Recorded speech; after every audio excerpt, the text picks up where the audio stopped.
আরম্ভে ওই যে কুয়াশায় যখন শুরু হয়ে যায় তখন অনেক বকুল ফুল পড়ে।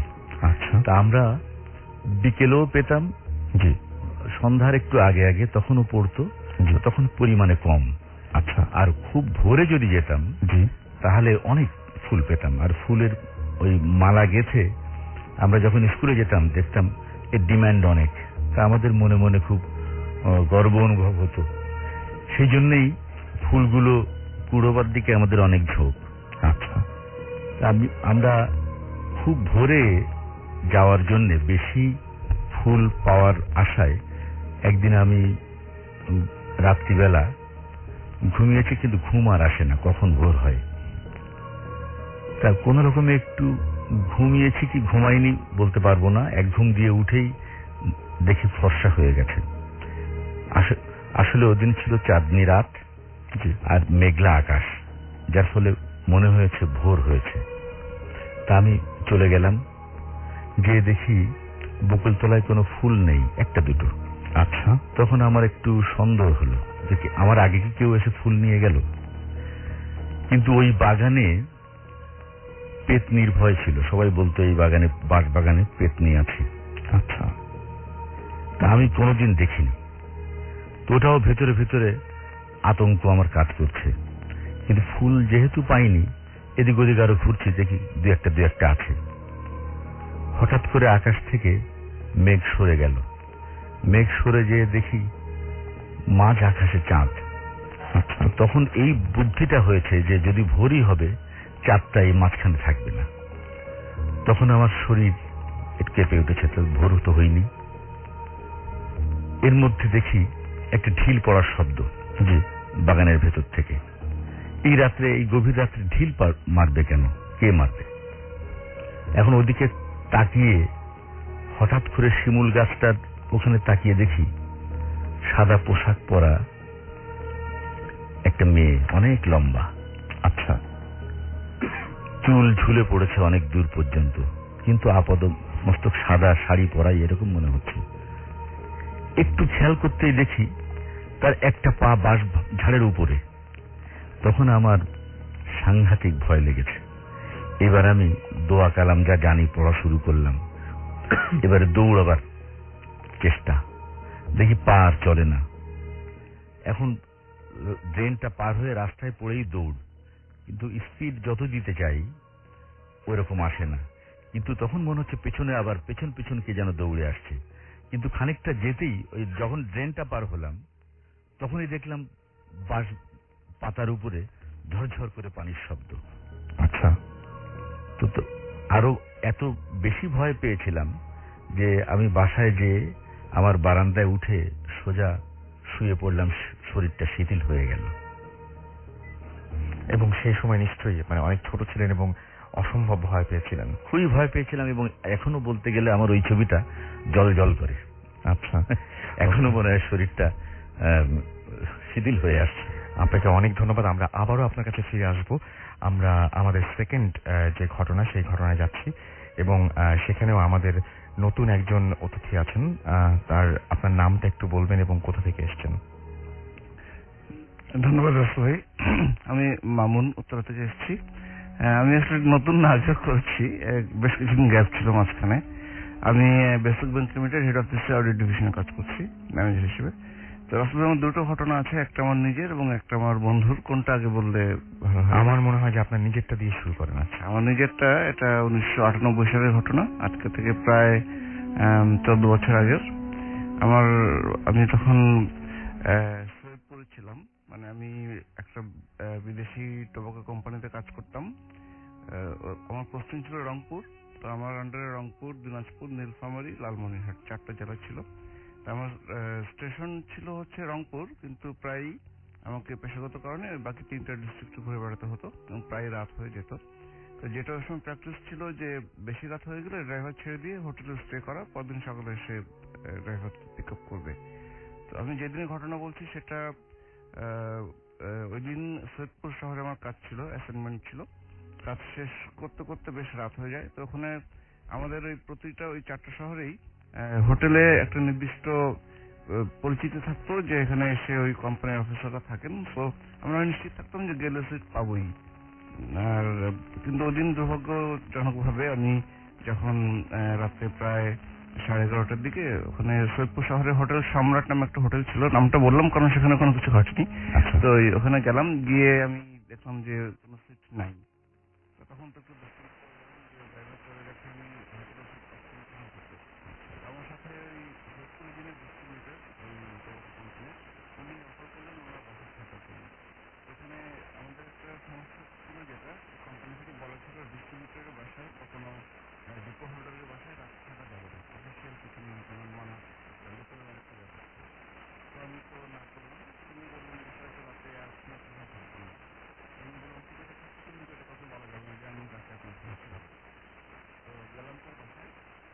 একটু বলে রাখি যে ওই ডিস্ট্রিবিউটর যিনি, ওনারা ওই সৈয়দপুর শহরের একটি প্রতিষ্ঠিত ফ্যামিলি এবং অনেক পুরনো ফ্যামিলি। ওনারা বেসিক্যালি আবালবাড়ি কিন্তু এবং ওখানে বেশ অনেকদিন থেকে মেহিন পাহাড়ের ব্যবসা নিয়ে চলছে। তো আমি আমাদের ওখানে রাতে গেলাম এবং রাতে খাওয়া দাওয়ার পরে বাসার সামনে বড় একটা লন ছিল, ওই লনে আমি এবং উনি বসে রাতে গল্প করছি। গল্প করার এক পর্যায়ে উনি বললেন যে চল ঘুমাতে যাই। আমি বললাম যে আপনি যান, আমি একটু পরে আসছি। তিনি চলে গেলেন, আমি লনে বসেছিলাম রাতে।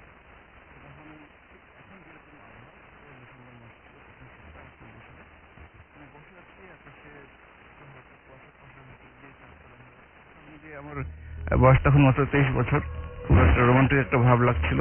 মনে হচ্ছিল যে আরো কিছুক্ষণ থাকি, মানে ভয়ের কোনো লেশ মাত্র নাই। আমার মনে হচ্ছিল যে যদি এভাবেই আরো বেশিক্ষণ থাকা যায় আমার জন্য খুব উপভোগ্য হবে, এরকম একটা ব্যাপার। তো আমি বসে আছি, বসে থাকার পরে যেহেতু একটু ভারী খাবার খাওয়া হয়েছে, আমি একটু চিন্তা করলাম হাঁটি। আমি আসলে ঘুমানোটা একটু স্বস্তিদায়ক ঘুম হবে। আমি হাঁটছি, লনটা অনেক বড়। হাঁটতে হাঁটতে আমি একটা কোনার দিকে যখন চলে এসেছি, মানে আয়তাকার একটা লন ছিল, কোনার দিকে চলে আসছি, তখন আমার মনে হলো যে ঠিক কোনাটায় একটা স্ট্রাকচার দেখা যাচ্ছে, যেটা একটা কুয়ার মতো, পাঁচতলা যে কুয়া ওরকম, কিন্তু একটু হালকা অন্ধকার। আর ওই বাউন্ডারি দেওয়ালে ঠিক বাইরে দিয়ে রাস্তা গেছে।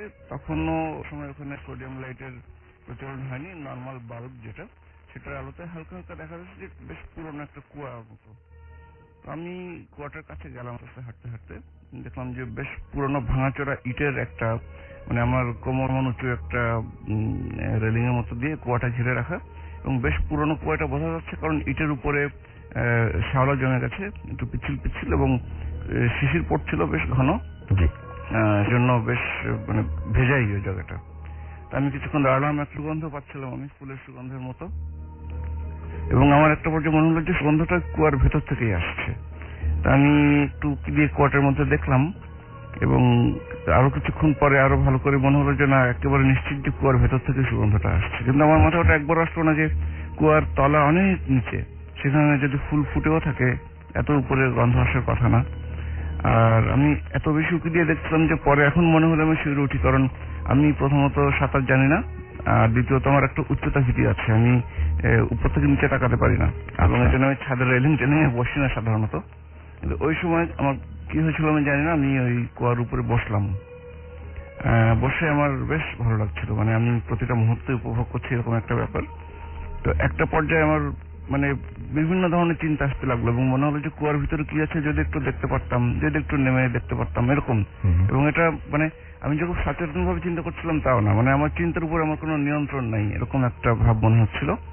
এবং একটা সময় পরে, আমি ঠিক সময়টা বলতে পারবো না, মনে হচ্ছিল যে কুয়ার অনেক গভীর থেকে একটা শব্দ আসছে, সেটা হচ্ছে যে খুব বড় কোনো পাখি যদি ডানা ঝাপটায়, এরকম একটা পথ ধরনের একটা শব্দ আমি পাচ্ছি অনেক গভীর থেকে। তো তারপরে আমার আসলে এখন যতটুকু মনে পড়ে যে বেশ কিছুক্ষণ পরে আমার যখন আমার সেন্স ব্যাক হলো, আমি যখন নিজেকে ফিরে পেলাম, আমি দেখলাম যে আমার একটা পা কুয়ার দেয়ালের বাইরে, একটা পা দেয়াল পার হয়ে ভেতরের দিকে, এবং আমার দুটো হাত রেলিং এর উপরে দিয়ে আমি ঝুঁকে যাচ্ছি, মানে আমি লাফ দিতে যাচ্ছি, এরকম একটা ব্যাপার। আচ্ছা, ওই মুহূর্তে আমি সম্বিত ফিরে পাই, এবং আমি চিন্তা করি যে আমি কি করছি। এই চিন্তা করার মুহূর্তেই আমার সারা শরীর একেবারে শক্ত হয়ে যায়, এবং আমি জাস্ট মানে অসহায়ের মতো আমি তাকাই যে আমার যে বেডরুম বা যে থাকার জায়গাটা, সেটা এখান থেকে কত দূরে, আমি কত দ্রুততম সময় সেখানে পৌঁছাতে পারবো, মাঠটা কিভাবে ক্রস করব, এরপর আমি কিভাবে যে একটু ক্রস করে এসেছিলাম রাতের বেলা, সেটা আমার এখন মনে নেই, মনে না থাকাই ভালো। তো ঘটনা এখানে শেষ না। পরের দিন সকালে আমি ঘুম থেকে উঠলাম ড্রাইভারের ডাকে। ড্রাইভারকে বললাম যে তুমি গাড়ি ধোয়া মোছা করো, আমি আসছি, রেডি হয়ে আসছি। তারপরে আমি রেডি হয়ে নাস্তা করে ডিস্ট্রিবিউটর সাহেবের বাসাতে নাস্তা করে আমি লনে এসে আমি মনে মনে একটু চেক করতে চাইলাম যে রাতে আসলে ঠিক কি ঘটেছিল। আচ্ছা, আমি যখন ওই কুয়াটা যেখানে ওই জায়গাটাতে ওই জায়গাটা একটু সামান্য দূরে থেকে আমি অবাকই হয়ে গেলাম যে ওখানে আমি কোনো কুয়া দেখতে পাচ্ছি না। তার বদলে ওখানে যেটা আছে যে একটু মাটি উঁচু হয়ে যাওয়া এবং ঝোপঝাড়, মানে অনেকদিন কোথাও কেউ হাঁটাচলা না করলে, পরিষ্কার না করলে আগাছা জমে যেরকম অবস্থা হয়ে যায়, ঠিক ওরকম একটা অবস্থা। এবং ওখানে আদৌ মাটি নাকি পানি নাকি কাদা কিছু বোঝা যাচ্ছে না। আচ্ছা, আমি ধীরে ধীরে ওদিকে এগিয়ে যাচ্ছিলাম। হঠাৎ করে পেছন থেকে আমার ড্রাইভার, ওর নাম ছিল ইদ্রিস, ও আমাকে ডাক দিল যে স্যার কই যান। আমি বললাম যে সামনে কি একটু উঁচু মতো দেখা যাচ্ছে, দেখে আসি তো। নাম স্যার ওদিকে যাবেন না, এদিকে আসেন, এদিকে আসেন। আমি যে কেন, কি হয়েছে? তো বলো যে স্যার ওই সাপটাপ থাকতে পারে, যাওয়ার কোনো দরকার নেই, আপনি এদিকে আসেন। তো আমি মানে ওর চাহনি তেমন কিছু একটা ছিল যে আমি সিরিয়াসলি নিলাম এবং আমি চলে আসলাম। আচ্ছা, তারপরে সৈয়দপুর থেকে রংপুরে যখন আসছি রাস্তাতেই আমি ওকে জিজ্ঞেস করলাম, আচ্ছা ইদ্রিস বলো তো কি, তুমি ওভাবে আমাকে ডাকলে কেন? আর সাপ থাকলে আমি তো দেখতে পেতামই, আমি তো দৌড়ে সরে আসতাম, তুমি মনে হচ্ছিল যে তুমি আমাকে যেতে দিতেই চাচ্ছ না, ঘটনাটা কি? তো বললো যে স্যার কিছু মনে করবেন না, আমি ছোট মুখে একটা বড় কথা বলি যে এখানে তো আমি অনেকদিন চাকরি করি, সৈয়দপুরে আমি অনেক আগে থেকে আসছি। আচ্ছা, স্যার এই যে ফ্যামিলি যেটা, এরা স্যার এই 71 সালে এখানে অনেক মুক্তিযোদ্ধা বাঙালি যারা ছিল এদেরকে স্যার একটা টর্চার ক্যাম্প মতো ছিল, এবং যারা মারা যেত এখানে একটা কুয়া ছিল, কুয়াতে তাদের ডেড বডি গুলো ফেলে দিত। এরপর থেকে স্যার ওই আমাদের আগের অনেক স্যার এখানে ভয়টাই পাইছে, এই জন্য আমি আপনাকে নিষেধ করতেছিলাম যে এদিকে যাবেন না। আপনার ভাগ্য ভালো, আপনি কোনো ভয় পান নাই। তা আমি ওকে আর কিছু বলিনি।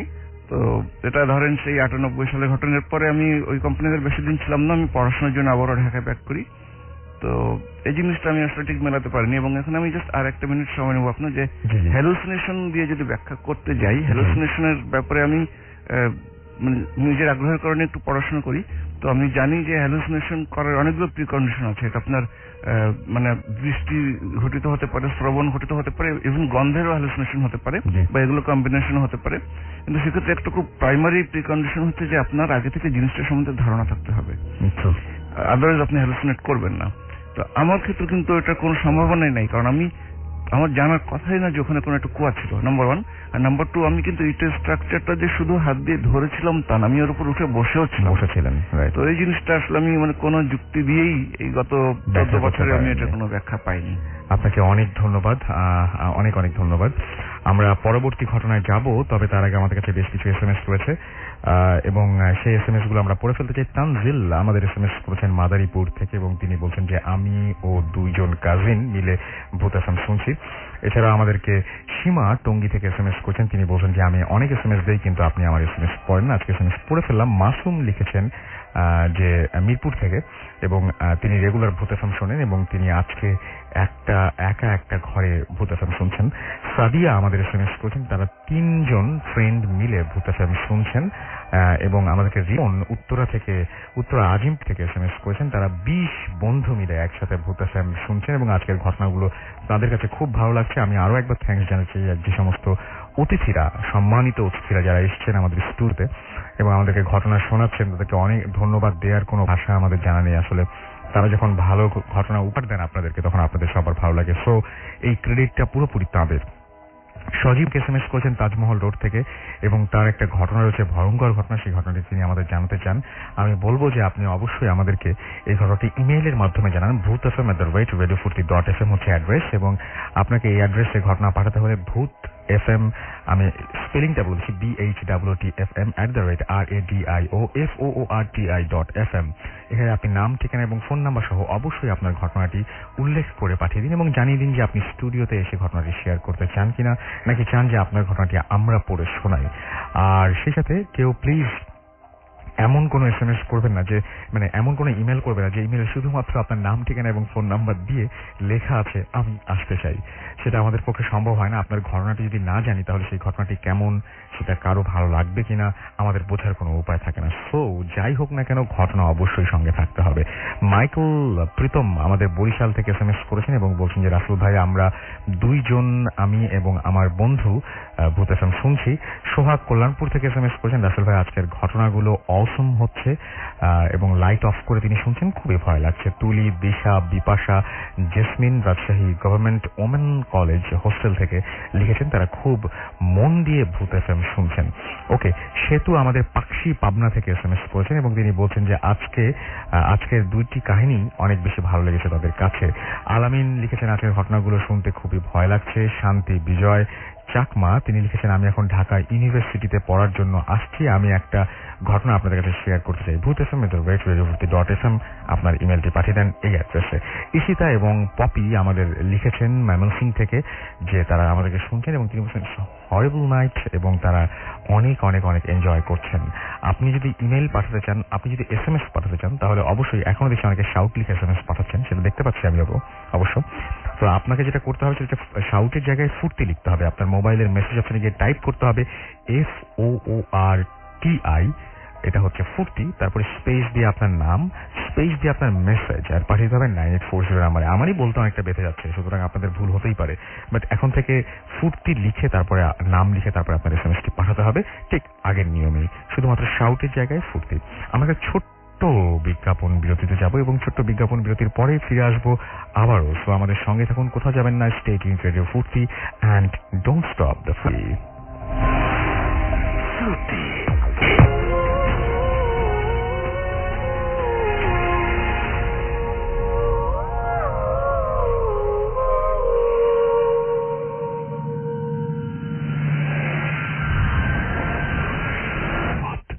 FM haunted by Airtel.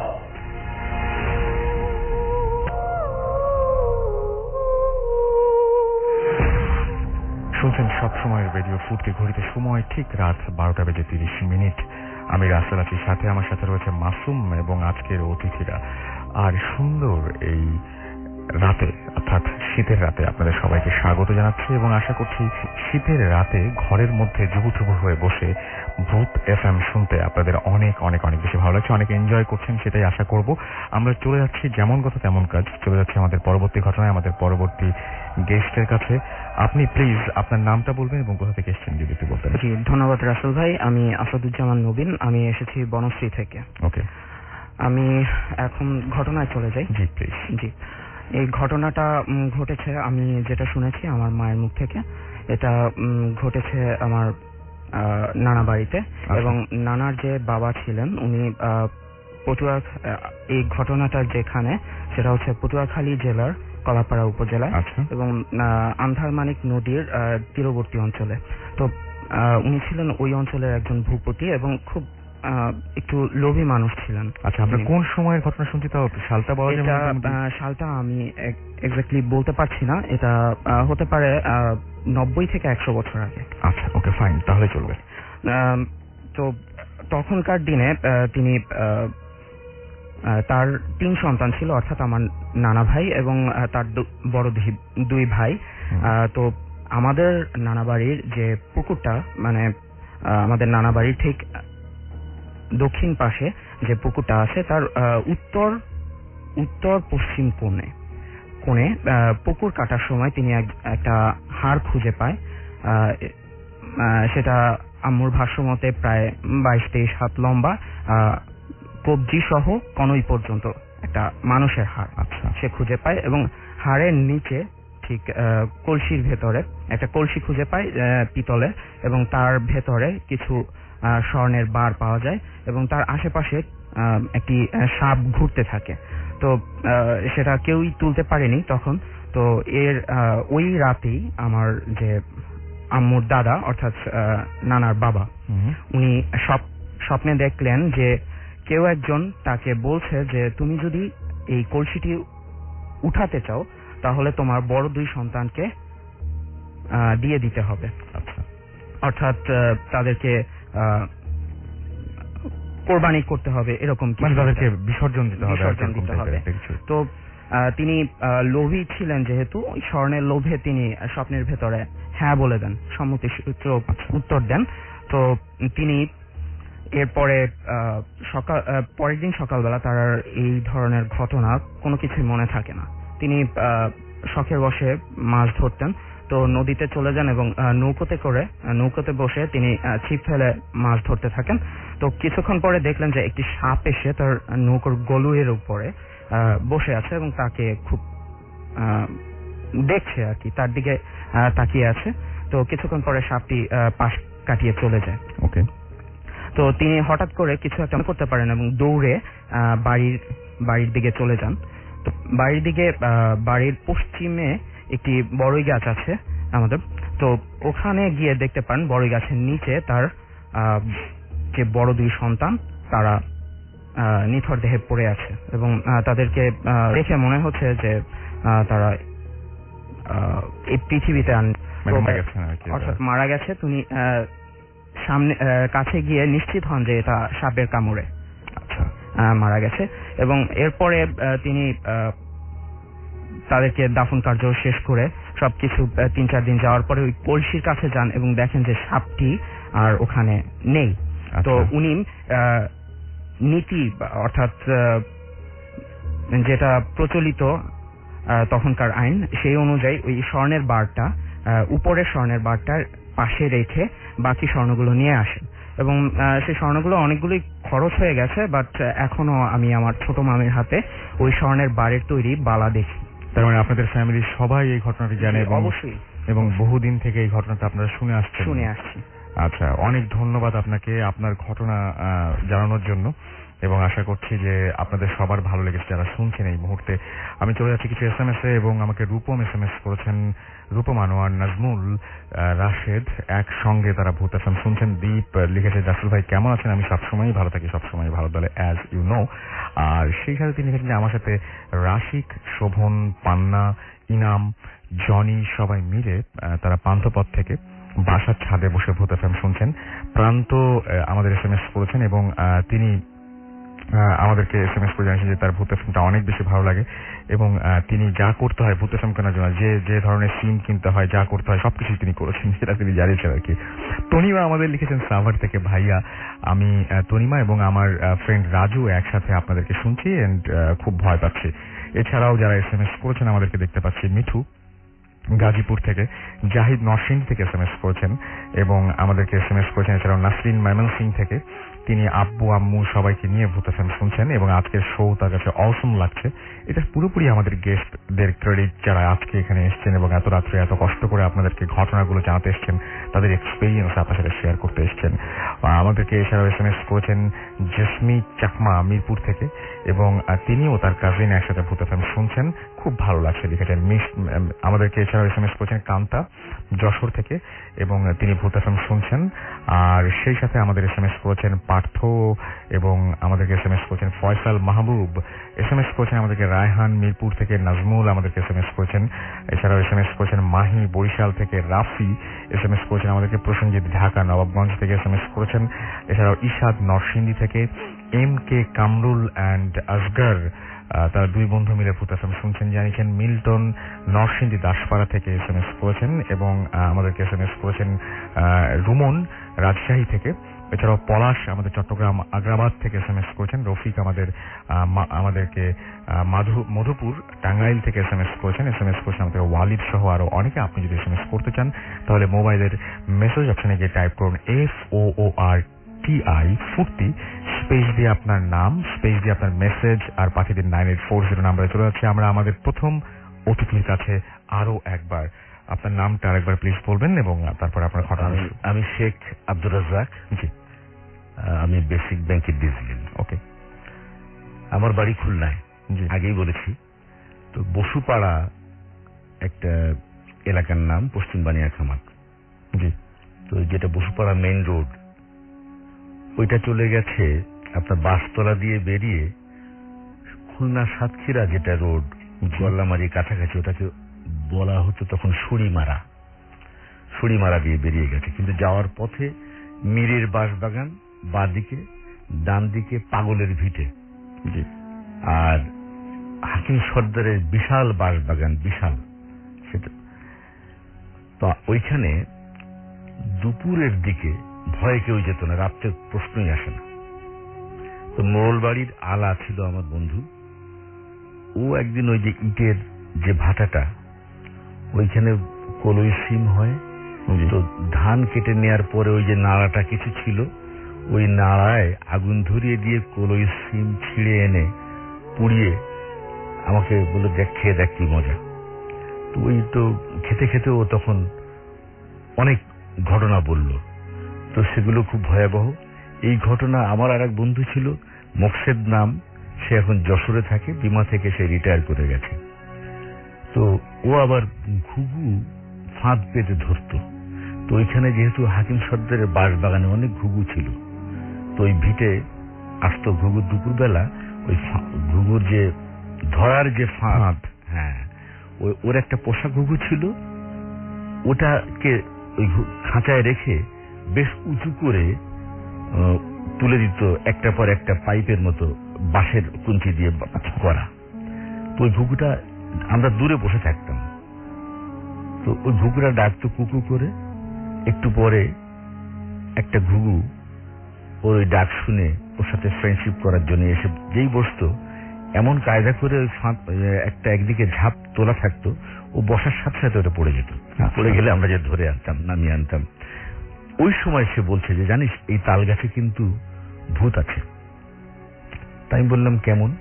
তো বলে কি, শোন, ওই আমাদের ওই ইউনুসদের বাড়ির কাছাকাছি ওই কোনায় দিয়ে সোজা তাকিয়ে দেখলে বাঁশবাগান পর্যন্ত দেখা যায়।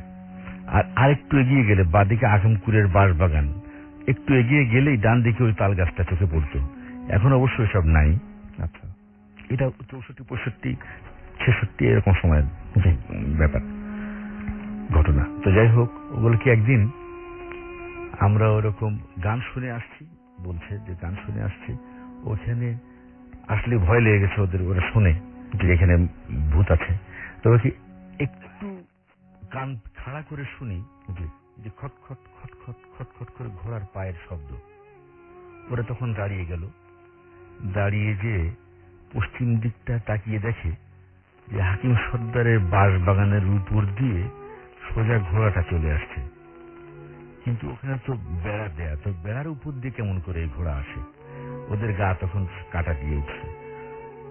বলছি ঘোড়াটা আসছে এদিকে এসে, রাস্তায় এসেই সোজা আবার কোলের ভিটে ইটের যে ভাটা, ইটের একটা পাজা দেয়া ছিল, ওখানে ইট পোড়ানো শেষ, এখনো ভাঙেনি, তো এই আগুন নেই, তো ওইখান দিয়ে সোজা তাল গাছের দিকে চলে যাচ্ছে।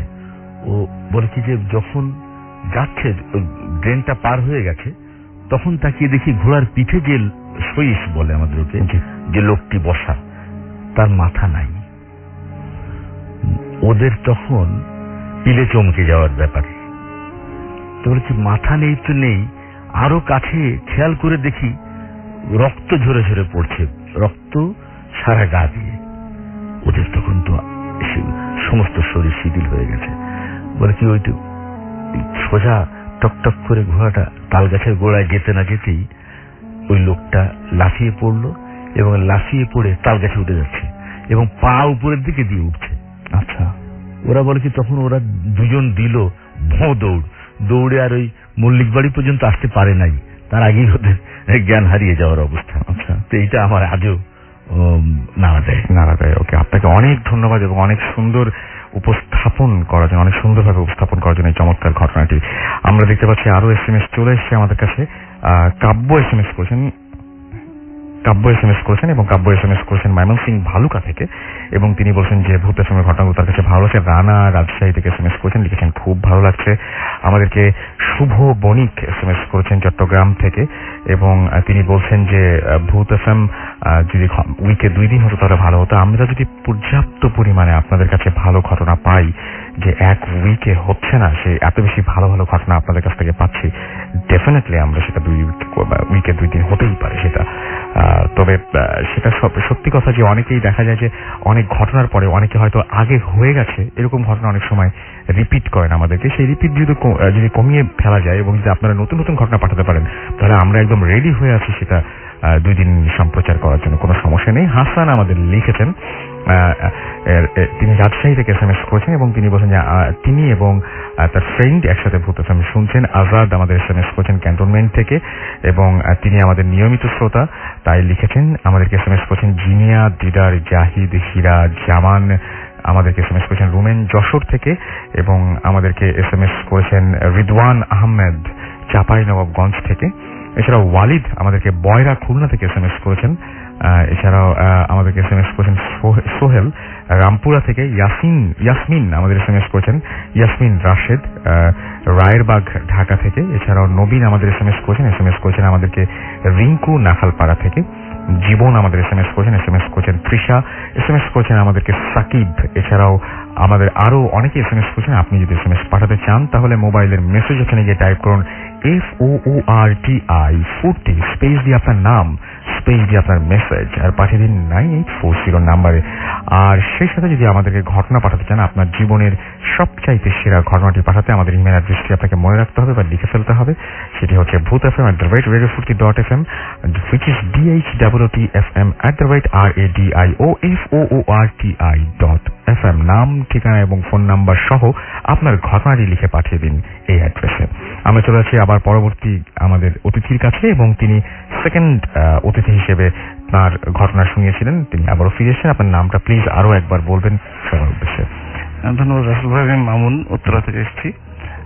আমি এখন যে ঘটনাটা বলবো এটা আমার নিজের না, এটা আমার খুবই ঘনিষ্ঠ একজন বন্ধু আব্দুল সামাদ আজাদ।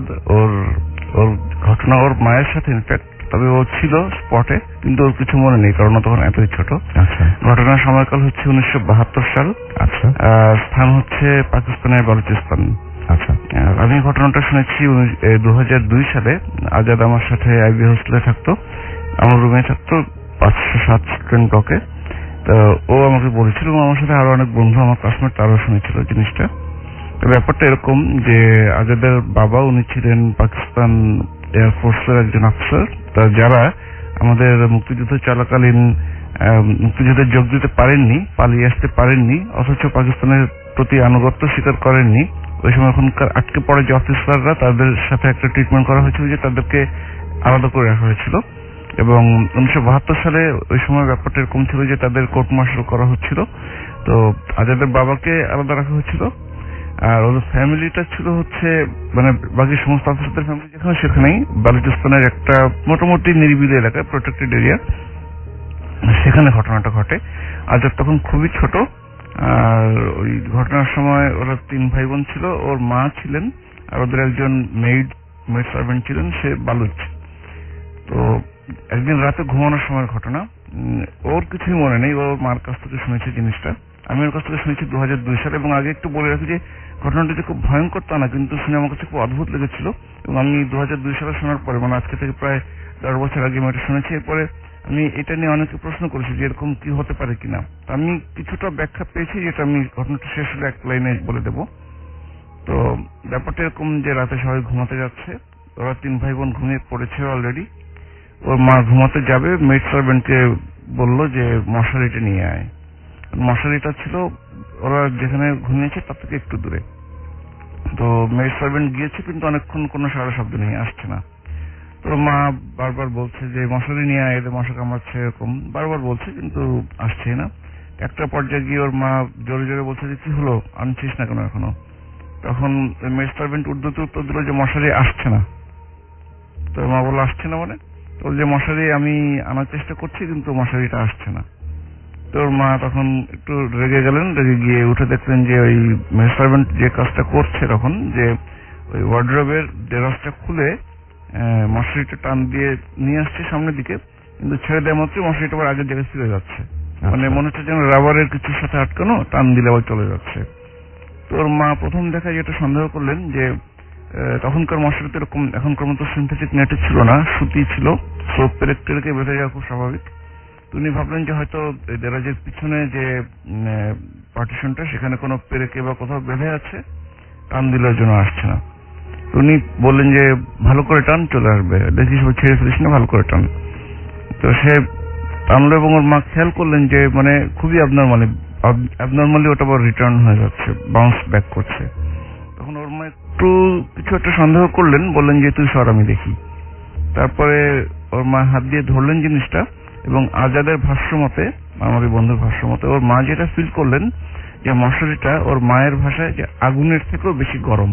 মানে উনি যদি আর আধা সেকেন্ড ধরে রাখতেন ওনার হাতে হয়তো ফসকা পড়ে যেত, কিন্তু মেড সার্ভেন্টের হাতে গরম লাগেনি। ওর মা হাত দিয়ে ধরা মাত্রই ভীষণ গরম লেগেছে জিনিসটা। তো মা যা বোঝা বুঝে ফেললেন, কাউকে কিছু না বলে মেড সার্ভেন্টকে বললেন দরজাটা বন্ধ করলো। তারপরে শহর ঘরে এসে 2 বাচ্চাকে কোলে নিলেন, দুটোই ঘুমিয়েছিল। আর কম্পারেটিভলি বড় যেটা সিনিয়র মোস্ট যে বাচ্চাটা, ওই মেড সার্ভেন্টকে বলেন যে ওকে নিয়ে আয় আমার সাথে। তো ওই 4জন মানুষ, মেড সার্ভেন্ট সহ 5 জন, ওরা বেরিয়ে এসে পাশেই যে কোয়ার্টার যে ব্যারাকটা ছিল, ওই ফ্যামিলিতে, ওখানে আরেকটা বাঙালি ফ্যামিলি ডিটেইন ছিলেন, তাদের দরজা নক করতেই ওর মা সেন্সলেস হয়ে পড়ে যান। ঘটনাটা এ পর্যন্তই, কিন্তু আমি এই জিনিসটা খুব অদ্ভুত লেগেছে আমার কাছে যে এরকম হওয়ার কারণটা কি। তো আমি আমার পরিচিত একজন ঢাকা বিশ্ববিদ্যালয়ের অধ্যাপক ফিজিক্সের, ওনাকে আমি জিজ্ঞেস করেছিলাম যে স্যার এটা এরকম হতে পারে কিনা। তো উনি বললেন যে দেখো, ফিজিক্সের মধ্যে একটা ব্রাঞ্চ হচ্ছে ট্রান্স অ্যাটমিক ফিজিক্স, এটার সম্বন্ধে আমরা খুব কম জানি এখনো। এখানে একটা ব্যাপার আছে যে আমাদের চারপাশে একটা ইলেকট্রোম্যাগনেটিক ওয়েভ কাজ করে প্রতিটা লিভিং থিংস আর জড় পদার্থ সবকিছুর। এখানে যখন কোনো মেজর চেঞ্জ আসে তখন 2টা জিনিস হতে পারে, একটা হচ্ছে প্রচুর হিট জেনারেট হয়, আর একটা হচ্ছে আশেপাশে কোনো ইলেকট্রনিক ডিভাইস থাকলে সেটা রেসপন্ড করে। তো বাস্তবে আপনাদের গত প্রোগ্রামে একজন অডিও ক্লিপস পাঠিয়েছিলেন, ওখানে বনশ্রীতে একটা ঘটনা বলছিলেন যে থার্ড ওয়েভ করছিল তার বন্ধুর অডিট ফার্মের এক ভদ্রলোক। উনি কিন্তু বলেছিলেন যে ওই সময় কম্পিউটার মনিটরে টিকটিক করে শব্দ হচ্ছিল। তো এটা আমরাও খেয়াল করছি যে আমরা হোস্টেলে যখন ওই যে মিস কল দেওয়ার একটা খেলা খেলতাম, কে কারটা ধরে ফেলবে, আমি যেটা করতাম কম্পিউটার অন করে মনিটরের পাশে মোবাইলটা রেখে দিতাম, এবং রিং হওয়ার 2 সেকেন্ড আগে হলো টের পাওয়া যেত, পর্দাটা কাঁপতো এবং টিকটিক শব্দ হতো, তো ধরে ফেলতাম। তো এই জন্য পরে আমাকে মিস কল দিত না। তো এই ব্যাপারটা এরকম যে ওই ইলেকট্রনিক কোন ডিভাইস যেরকম রেসপন্ড করে, সেরকম যে জিনিসটার উপরে ইলেকট্রোম্যাগনেটিক ওয়েভটা চেঞ্জ হয়ে যাচ্ছে সেখানে হিট জেনারেট হওয়াটা ফিজিক্সের দৃষ্টিকোণ থেকে সম্ভব। এটার ডিটেলস ম্যাথমেটিক্যাল ব্যাখ্যা আমি দিতে পারবো না। তো আমার মনে হয় যে আমরা যে প্যারানর্মাল ঘটনাগুলো অনেক সময় এক্সপিরিয়েন্স করি, এই ধরনের কোনো কিছুর সাথে রিলেটেড হতে পারে। আমরা হয়তো ব্যাখ্যাটা জানি না, জেনেই হয়তো ভালো আছি, ব্যাখ্যাটা জানি না, কিন্তু আমার মনে হয়েছে যে মশারিটা গরম হওয়ার পেছনে এরকম কোনো একটা কারণ হতে পারে। আপনাকে অনেক ধন্যবাদ। আমি জানি না কোনো ব্যাখ্যা দিয়ে এটাকে কোনো মানে এটার ব্যাখ্যা দেওয়া যাবে কিনা। তবে একটা জিনিস, যে আজকে রাত্রেবেলা যারা এখনো ঘুমিয়ে আছেন মশারি নিয়ে, তাদের তো কোনো সমস্যা নেই, কিন্তু যারা চিন্তা করছেন যে ভূত ফিল্ম শুনে তারপরে মশারি টাঙাবেন, তারা যদি কেউ এক্সপিরিয়েন্স করে থাকেন তাহলে অবশ্যই এরকম একটা এক্সপিরিয়েন্সের সম্মুখীন হন, তাহলে অবশ্যই আমাদেরকে নেক্সট উইকের আগেই সেটা জানাতে ভুলবেন না। হতে পারে যে আপনার সাথে এরকম একটা ঘটনা আজকে রাতেই হয়তো ঘটে যেতে পারে, আপনার মশারিটা আটকে গেছে এবং সেখান থেকে আপনি কোনোভাবে টেনে বের করতে পারছেন না, এবং মশারি প্রচন্ড গরম হয়ে গেছে বা খুব ঠান্ডা হয়ে গেছে, এরকম কিছু একটা হয়। যাই হোক, আমরা আরো একবার জানিয়ে দিচ্ছি যে আমাদের যদি ঘটনা পাঠাতে চান তাহলে আমাদের অ্যাড্রেস হচ্ছে bhutfm@radiofurti.fm, which is BHWTFM@radiofoorti.fm। আমাদের SMS পাঠানোর নিয়মটি হচ্ছে, মোবাইলের মেসেজ আপনি গিয়ে টাইপ করুন FOORTI স্পেস দিয়ে আপনার নাম, স্পেস দিয়ে আপনার মেসেজ, আর পাঠিয়ে দিন 9840 নাম্বারে। সেই সাথে জানিয়ে যে অনেকে আমাদের এখনো পর্যন্ত SMS করেছেন। নাসির SMS করেছেন নিশু SMS করেছেন, সজীব মুক্তাগাছা থেকে প্রসেনজিৎ আমাদেরকে SMS করেছেন দীপু তপু, এছাড়াও আমাদেরকে কলি নারায়ণগঞ্জ থেকে SMS করেছেন, তানভীর আমাদেরকে SMS করেছেন ব্রাহ্মণবাড়িয়া থেকে, রাফিদ আমাদের SMS করেছেন, তিনি আম্মুর সাথে ফুটাসাম শুনছেন, আনামুল হাসান আমাদের SMS করেছেন আমাদেরকে সবুজ, এছাড়াও মির্জা সাজ্জাদ লিঙ্কন নওগাঁ থেকে, এছাড়াও শরীফ তাঁতিবাজার থেকে, এছাড়াও আমাদেরকে সুভাষ SMS করেছেন জামাল মিরপুর 11 থেকে, নিঝুম SMS করেছেন। এছাড়াও আপনি যদি SMS পাঠাচ্ছেন তাহলে নিয়মটি আমি বলে দিচ্ছি, সেভাবে SMS পাঠান। আপাতত আমরা যেটা করবো সেটা হচ্ছে আমরা একটা ব্রেক নেব এবং এরপর পরে আমরা একটা অডিও ক্লিপ শুনবো, এবং যে অডিও ক্লিপটি আমাদেরই কোনো একজন লিসেনার পাঠিয়েছেন, এবং সেই অডিও ক্লিপটি আমরা প্লে করে আপনাদেরকে শোনাবো। আর তারপর পরে আমাদের কাছে নতুন গেস্ট আসবে, যে গেস্টগুলো আমাদেরকে নতুন ঘটনা বলবেন। তো সেই জন্য আমাদেরকে ছোট্ট বিরতি নিতে হচ্ছে। সো স্টে টিউনড রেডিও ফুর্তি অ্যান্ড ডোন্ট স্টপ দ্য ফুর্তি। ফিরে আসছি জাস্ট একটু পরে।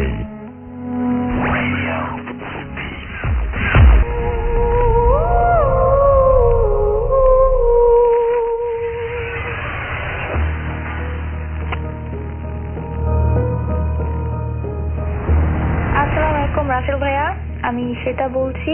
আমি নারায়ণগঞ্জে থাকি এবং গ্রেড 9-এ পড়ি। আপনি তো সবসময় ভালো দল, তো আশা করি ভালোই আছে। আমি সরাসরি আমার ঘটনায় চলে যাচ্ছি। ঘটনা ঘটে আমার মাসির সাথে, আমার মাসির কাজিন এবং দিদার সাথে। তারা বাসা চেঞ্জ করে যখন লালমাটিয়াতে শিফট হলো, তখন ওই ফ্ল্যাটটার মধ্যে এই ঘটনাগুলো ঘটে। বলে রাখা ভালো যে ওই ফ্ল্যাটটার মধ্যে থাকতো আমার দাদু, দিদা, মাসি, মেসো, একটা ছোট বোন এবং বড় ভাই। 6 জন থাকতো বাসার মধ্যে। ওর মধ্যে মেসো বেশিরভাগ বাইরেই থাকতো। তো একবার যখন নতুন শিফট হয়েছে ফ্ল্যাটে, তখন দিদা দাদু ছিল না। ওরা ছিল মানে ওরা গ্রামের বাড়িতে ঘুরতে গিয়েছিল। তো সে একাই ছিল এবং রাত্রে বলে রাখা ভালো যে 2টা বেডরুম ছিল ওখানে। 2টা বেডরুমের মধ্যে একটা বেডরুমে আমার মাসি এবং আমার ছোট বোন ঘুমাতো, যে বেডরুমটার সাথে একটা অ্যাটাচ বাথরুম ছিল এবং একটা অ্যাটাচ ব্যালকনি। আর আরেকটা বেডরুমে তার পাশেই ওখানে থাকতো আমার মেসো এবং আমার ভাই। তখন দিদা দাদু ছিল না। এখন এক সময় ফার্স্ট টাইম যখন ঘটনাটা ঘটে, ওটা হচ্ছে মাসি আমার ছোট বোনকে নিয়ে ঘুমাতে যখন তো ঘুমায় আগুন দেয়, তো আগুনটা শোনা মাসি শোনার সাথে তখন মাসি দেখতে পেলো যে আমরা থেকে ছায়ার মতো ছায়াটা দেখতে নিলাম ছাদের দ্বারা রেখে দিলাম। রেখে দিতে ওইটা ছেলে কি করলো, ওইটা রুমটা পাশ করে শুয়ে দিয়েছে। তারপরে যায় ওইটার থেকে মাসি মনে করেছে হয়তো ঘুম ছিল, তো তাই একটু উল্টাপাল্টা এটাতেও হয়। তবে দিদা দাদু যখন ছিল তখন মাসি এসে বলার কোনো সাহস পায়নি।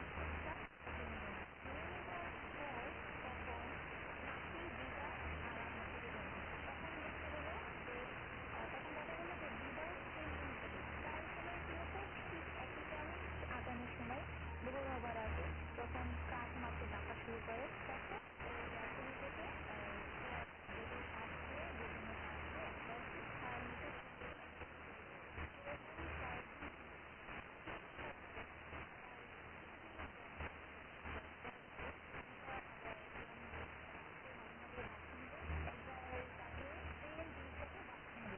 মাঝে মাঝে কখনো টয়লেট থেকে যেত, কখনো বেসিনের সামনে আবার কখনো হলো বাথটবে।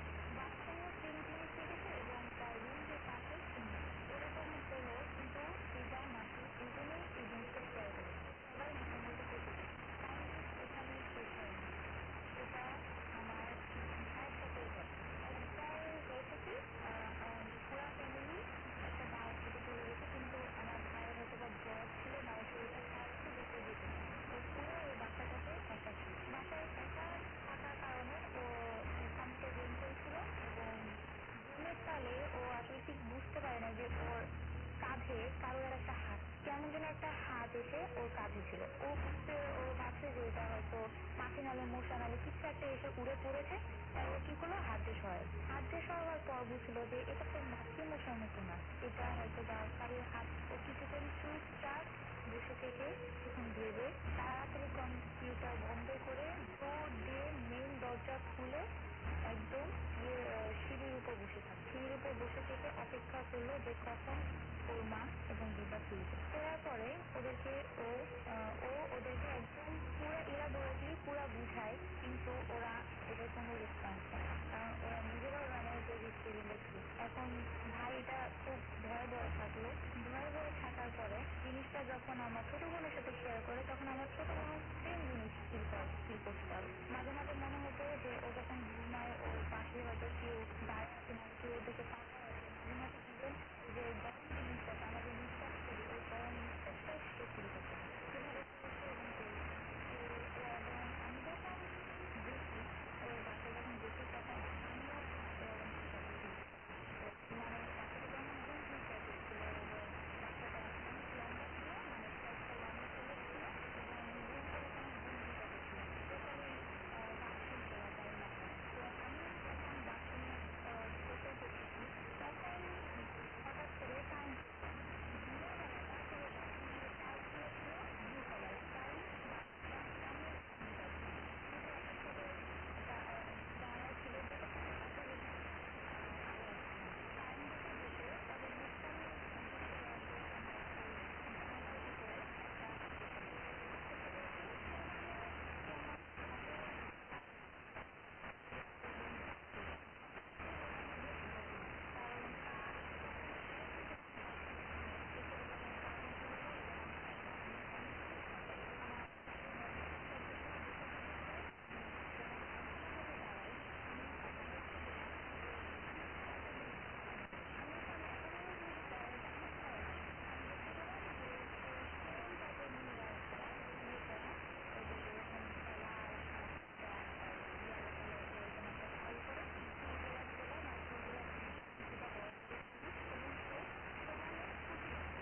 শুনছেন সবসময় রেডিও ফুর্তি ঘড়িতে সময় রাত 1:04 আমি রাসেল আছির সাথে এবং আমার সাথে রয়েছে মাসুম। চলছে ভূত এফএম হন্টেড বাই এয়ারটেল। আর আনফরচুনেটলি যদি কেউ আজকের এই এপিসোডটি মিস করে ফেলেন তাহলে আপনাকে যেটা করতে হবে, আপনাকে এয়ারটেল এম রেডিওর সাহায্য নিতে হবে। আপনার এয়ারটেল নাম্বার থেকে ডায়াল করুন 4040, সিলেক্ট করুন চ্যানেল 22। দেখবেন যে একের পর এক বিভিন্ন এপিসোডের অপশন আপনাকে দেওয়া হচ্ছে এবং যে এপিসোডটি আপনি মিস করেছেন বা যে এপিসোডটি আপনি পুনরায় শুনতে চান সেটা আপনি সেখান থেকেই শুনতে পারবেন। এবং আপনি ভূত এফএম টিউনটি যদি আপনার টিউন করে নিতে চান, যেটা মাসুম এই মুহূর্তে প্লে করছে, সেটা যদি আপনি আপনার টিউন করে ফেলতে চান তাহলে কোনো সমস্যাই নেই। খুব সহজ একটা পদ্ধতির মাধ্যমে আপনি এই টিউনটি আপনার করে ফেলতে পারবেন। সেজন্য আপনি যেটা করতে হবে, আপনাকে কোড নাম্বারটা মনে রাখতে হবে। ভূত এফএম টিউন কোড ইজ 92125। আমি আবারও বলছি 92125। এবং আপনি জাস্ট SMS পাঠিয়ে এটা অ্যাক্টিভেট করে ফেলতে পারেন। আপনার মোবাইলের মেসেজ আপনি গিয়ে টাইপ করুন সিটি স্পেস দিয়ে 92125 এবং এই SMS-টি পাঠিয়ে দিন 3123 নাম্বারে। তাহলে দেখবেন যে এই টিউনটি আপ হয়ে গেছে। আমরা আরো একটা ঘটনায় যাব এবং আমাদের ইন্ডিয়া থেকে একজন এই ঘটনাটি লিখে পাঠিয়েছেন এবং তিনি যেহেতু তার আসা সম্ভব নয়, সুতরাং তার ঘটনাটি আমরা পড়ে শোনাচ্ছি। আমার নাম বিপুল, বাবা মা ডাকে বিপু বলে। আমি কলকাতায় থাকি। গত বছর আমার বাবা পশ্চিমবঙ্গে একটা বাড়ি কিনেছিলেন, বিশাল এক দোতলা বাড়ি। সামনের দিকটা পূব থেকে পশ্চিমে প্রসারিত, পেছনে এক বারান্দা। বারান্দার অবস্থা ছিল খুবই ভয়ঙ্কর, জঙ্গল আর বড় বড় গাছপালায় ভরা। বাবা আমাদের বলেছিলেন বাড়িটি কেনার সময় অনেকেই নাকি বাবাকে বারণ করেছিলেন, কিন্তু কারণ জিজ্ঞেস করাতে কেউই এর সঠিক কোনো উত্তর দিতে পারেনি। কেউ বলেছে ওই বাড়িটি ভালো না, আবার কেউ বলেছে ওই বাড়িতে নাকি ভূত আছে, কিন্তু বাবা শোনেনি। সে বছরই আমরা ওই বাড়িতে উঠি। আমরা ছিলাম মোট 5 জন, বাবা, মা, আমি, আমার ছোট বোন আর আমাদের কাজের লোক রঘুদা। আমরা সময় পেলেই প্রায় পেছনের বারান্দায় গিয়ে একা একা বসে থাকতাম, বই পড়তাম। আমরা চারপাশটা ভালো করে তাকাতাম, একটু একটু ভয়ও করতো আমাদের। রাতের বেলায় কখনো আমি আমার ঘর থেকে বের হতাম না, তবে মাঝে মাঝে ছাদের ওপর গিয়ে বসে থাকতাম।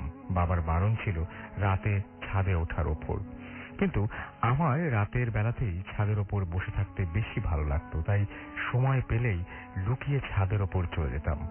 একদিন রাতে ছাদের ওপর বসে আছি, ঠিক এমন সময় আমার মনে হলো কেউ সিঁড়ি বেয়ে ওপরে চলে আসছে। আমরা ভাবলাম নিশ্চয়ই বাবা নয়তো মা, ধরা পড়লে আর রক্ষে নেই। আমি দৌড়ে চলে গেলাম, কিন্তু সিঁড়ির মধ্যে কাউকে দেখতে পেলাম না। নিচে নামতেই লক্ষ্য করলাম বাথরুমে লাইট জ্বলছে আর সেই সাথে পানি পড়ার শব্দ হচ্ছে। ভাবলাম নিশ্চয়ই বাবা ঢুকেছেন। এই সুযোগে আমি আমার ঘরে গিয়ে শুয়ে পড়লাম। সকালবেলা আমার মা ভীষণ বকাবকি করলেন।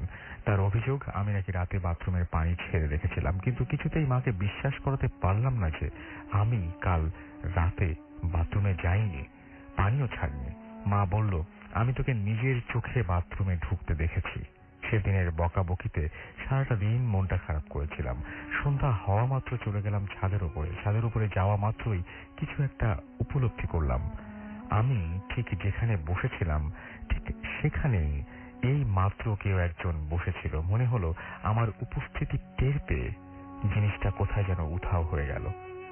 অনেকক্ষণ বসে থাকার পরে ঘরে গিয়ে শুয়ে পড়লাম। কখন যে ঘুমিয়ে পড়েছিলাম ঠিক মনে নেই। হঠাৎ করেই প্রচন্ড চিৎকার চেঁচামেচিতে আমার ঘুম ভেঙে গেল।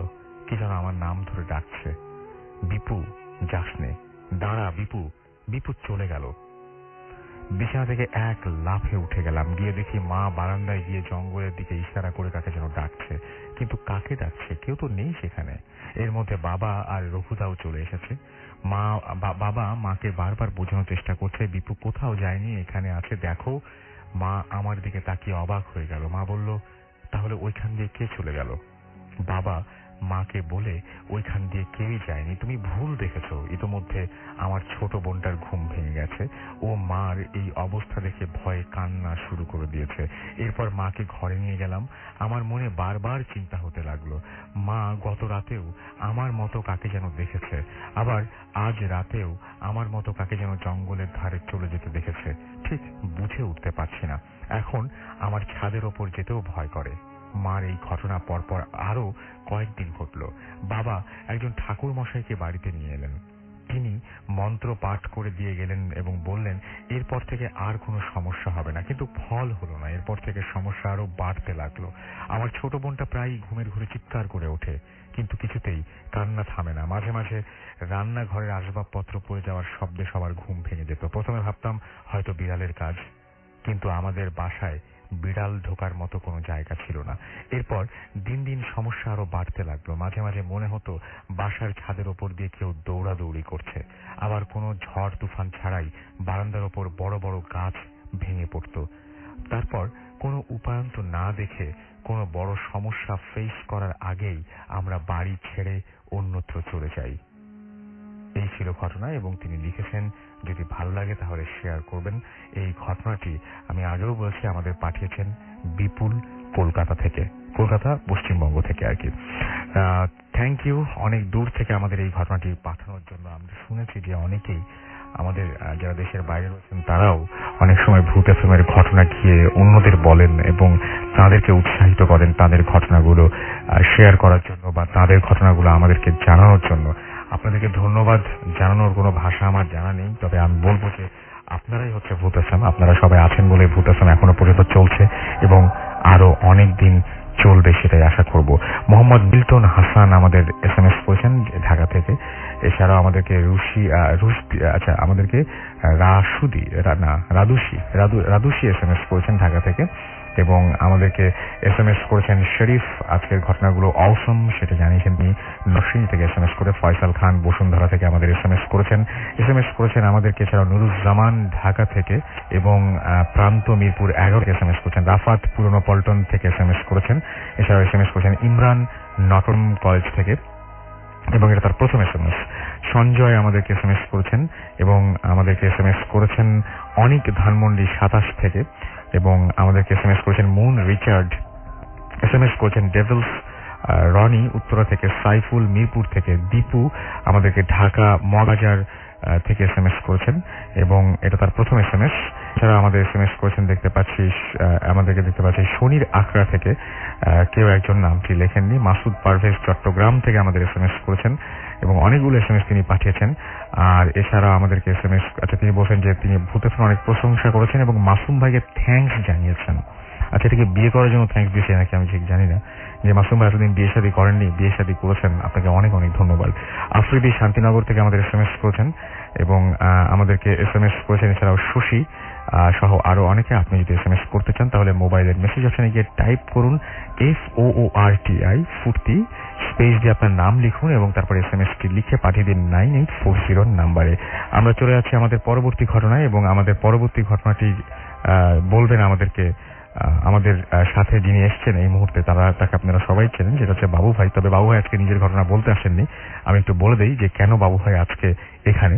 সেটা হচ্ছে আমাদের এইখানেই বেশ কিছুদিন আগে আমাদের একজন অতিথি এসেছিলেন, তার নাম সুমনা, এবং তিনি এখন ভয়াবহ অসুস্থ, যার কারণে তিনি স্টুডিওতে আসতে পারেননি, এবং তিনি আমাকে বলেছিলেন যে এই ঘটনাটির ব্যাপারে তিনি বাবু ভাইয়ের সাথে কথা বলতে চান, যাতে করে বাবু ভাই তার কাছ থেকে ঘটনাটা শুনে এসে আপনাদের সবাইকে জানাতে পারেন। এবং আপনাদের নিশ্চয়ই সুমনাকে মনে আছে, কিছুদিন আগেও তিনি অসুস্থতার কারণে ফোনে তার ঘটনাটি পুরোটি বলেছেন। আজকে তার ঘটনা নিয়ে এসেছেন বাবু ভাই। সো আমরা বাবু ভাইয়ের কাছে যাচ্ছি। Hello listeners, thank you Rasel ভাই।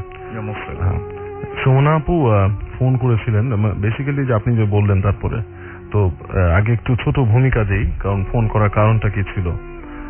আমাদের এই স্টুডিওতে যে কিছু ঘটনা যেটা ঘটেছে, স্টুডিও হঠাৎ বন্ধ হয়ে গেল, তারপরে আমরা ভিডিও ক্লিপে অনেক কিছু দেখলাম, তো এগুলো নিয়ে তো আলোচনা হচ্ছিল কিছু। তো সেদিনকে ওই যে আপনি যখন বললেন সুমনা আপু ফোন করলো, তো ফোন করে উনি যেটা বললো যে সেদিনকে একটা ভৌতিক ঘটনা ঘটেছিল। ফার্স্ট সেটা হচ্ছে উনি যখন স্টুডিওতে আসেন ওই দিন রাতে, যেদিন উনি লাস্ট এসেছিলেন স্টুডিওতে, সেদিন যেটা হয় উনি ঠিক 10-30 সম্ভবত নিচে আসেন। আসার পরে উনি আপনাকে ফোন করেন, রাসেল ভাই।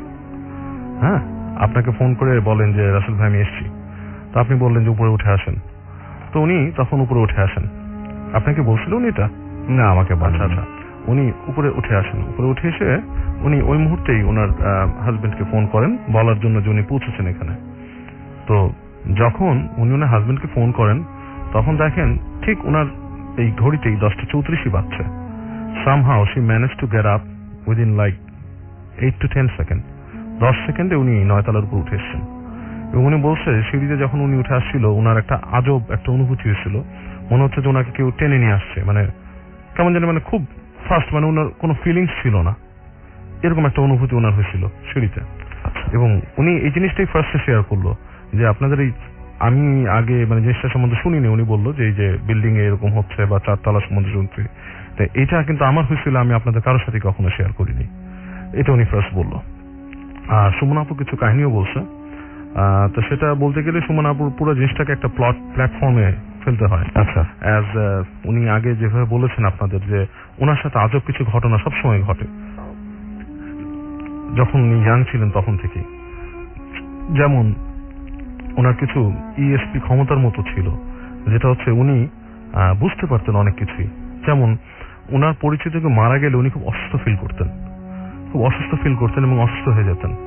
তো উনি তখন বুঝতেন যে কিছু একটা খারাপ খবর আসছে, এবং পরবর্তীতে উনি বুঝতে পারতেন যে খবর পেতেন যে কেউ একজন মারা গেছে। একইভাবে যে ওনার পরিচিত কারো যদি বাচ্চা হতো, মানে কেউ সন্তান হবে এরকম, উনি হঠাৎ নিজে বুঝতে পারতেন যে তার সন্তান হয়েছে, এবং উনি ফোন করে খবর নিয়ে বলতেন যে এরকম কি হয়েছে নাকি আর কি, মানে আপনাদের বাচ্চা হওয়ার আমি ফিলিং পেলাম, মানে আমার মনে হলো যে কারো বাচ্চা হয়েছে। তো মানে খবরটা উনি বুঝে যেতেন কোনোভাবে আর কি, এরকম। তো উনি কয়েকটা ঘটনা আমাকে বলুন সেগমেন্ট, এর একটা বলছি ফার্স্টে, যে তখন উনি মনে ওনার ফার্স্ট বেবি কনসিভ করছেন আর কি। তো দুপুরবেলা ওনাদের বাসায় কেউ থাকতো না আর কি, মানে সবাই বাইরে যেত, তো উনি বাসায় শুয়েছিলেন। এই সময় ওনার একটা তন্দ্রার মতো আসে আর কি। তো তন্দ্রার মতো যখন আসে উনি হঠাৎ নিজে ফাইন্ড আউট করেন চোখ মেলে যে উনি একটি স্কুলের মধ্যে, স্কুলের নামটা বললাম না যদিও উনি বলেছেন, তো উনি স্কুলের মধ্যে, ওই স্কুলেরই ছাত্রী ছিলেন একসময় উনি। তো স্কুলটা তখন বন্ধ, ঠিক বন্ধ, ছুটি, মানে কেউ নাই তখন, সেই ক্লাসরুমের মধ্যে নিজেকে উনি আবিষ্কার করেন। এরপর উনি কিভাবে বাসায় চলে আসেন এটা উনি মনে করতে পারেন না, but somehow she manage to come back. একইভাবে ওনাকে নাকি আরো কিছু জায়গায় নিয়ে যেত কেউ একজন সামহাউ, যে জায়গাটা আর কি দেখলে মনে হতো যে আপনার পুরো বাড়ি টাইপের, অনেক পুরানো, যেমন ধরেন সেই পাকিস্তান আমলে বা ব্রিটিশ আমলের বাড়ি, এরকম কিছু বাড়িতে নিয়ে যেত, এবং সে somehow she manage to get back all the time সেখান থেকে, এইভাবে উনি চলে আসতো পরে। আর উনি তো এখানেও স্টেট করছিলেন যে ওনার আশেপাশে অনেক কিছু ঘটে, অনেক ঘটনা ঘটে। যেমন কিছুদিন আগেই উনি অসুস্থ ছিলেন, তো ওনার হাজবেন্ড বাসায় একা ছিলেন। তো ওনার হাজবেন্ড দরজা লক করে বাসায় ঘুমাচ্ছিলেন ভেতরে, বাসার মেন দরজা লক করা, যে রুমে উনি শুয়েছে সেই রুমও লক করা, আপু বাসায় নেই, উনি একলা বাসায়। তো ওনার হাজবেন্ড নাকি হঠাৎ শুনতে পেলেন যে ওনার যে বেডরুমের দরজাটা কেউ নক করতেছে, মানে নক করতেছে, কোনো কথা নেই, নাম বলতেছে না, বাট নক করতেছে বারবার। তো এটাতে উনি খুব ভয় পান, উনি ভয় পেয়ে আপুকে ফোন করেন যে আমি এরকম হয়েছে, এরকম মেন দরজা লক করা, আমার বেডরুমের দরজা কি নক করতেছে, তো ভয় পান। তো ওনার আশপাশে যে এই ধরনের জিনিস ঘটে। আরেকটা জিনিস উনি আরো দুইটা ঘটনা বলছেন যে উনি একটা বিশেষ কারণে কি একটা আমল করতেন আর কি উনি। তা আমলটা ছিল ওনার 40 দিনের আর কি। তো সেটার 17 দিন যখন হয়, ওনার 17 দিনের সময়, তখন রাত ছিল, গভীর রাত, উনি শুয়ে আছেন, ওনার ঘুম আসছে না কোনো কারণে, মানে কোনো একটা কারণে, মানে কোনো স্পেসিফিক রিজন নেই, উনি ঘুমায় গেছিলেন, ঘুম থেকে উঠার পর আর ঘুম আসতেছে না ওনার। তো ওনার বাসাটা ছিল জানলার পাশে বেলকনি, তার পেছনে অন্ধকার একটা জায়গা, মানে কিছু ঝোপঝাড় টাইপের আর কি। তো উনি নাকি হঠাৎ দেখেন ঝোপের মধ্যে বিশাল একটা আগুনের কুণ্ডুলি, মানে আগুনের দলা একটা বিশাল, তো সেটা ওনার এই জানলার দিকে আসছে। তখন উনি চোখ বন্ধ করে ফেলে, আবার তাকায় দেখে যে আবার একটু দূরে সরে যাচ্ছে। এই অবস্থায় নাকি উনি তাড়াতাড়ি দোয়া দুরুদ পড়া শুরু করে এবং খুব ভয় পায়, চোখ বন্ধ করে শুয়ে থাকলে একসময় উনি মানে ঠিক ঘুমের মতোই মানে আধা তন্দ্রায় চলে যায়। তো পরবর্তীতে উনি আর আগুনের দলাটা দেখে না। তারপর সেই আমলের 19তম দিনে, উনি যখন নাকি 19তম দিন হয়, তখন নাকি উনি একদিন শুয়েছিল, খুব গরম ছিল, তো উনি যেটা করছিল যে ওনার বিছানার থেকে মাথাটা একটু বের করে শুয়েছিল আর কি। তো ওনার খাটটা ছিল বক্স খাট আর কি, বিছানার ছিল বক্স খাট, নিচে কোনো মানে হলো স্পেস নাই। তো এই অবস্থায় নাকি হঠাৎ যেটা হয়, ওনার চুল ধরে নাকি খুব প্রচন্ড টান দেয়, ওনাকে টান দিয়ে ওনার মাথাটা নিয়ে ফ্লোরের সাথে ঠুকে দেয়। তো একটা আজব মানে ঘটনা আর কি, খুবই এরকম একটা হয়। তো বেসিক্যালি আর কি এগুলো ছিল সুমন আপুর ঘটনা আর কি। আচ্ছা, আমরা আপনার কাছে আবারও আসবো, তবে আমরা মাঝখানে কিছু SMS পড়ে ফেলতে চাই।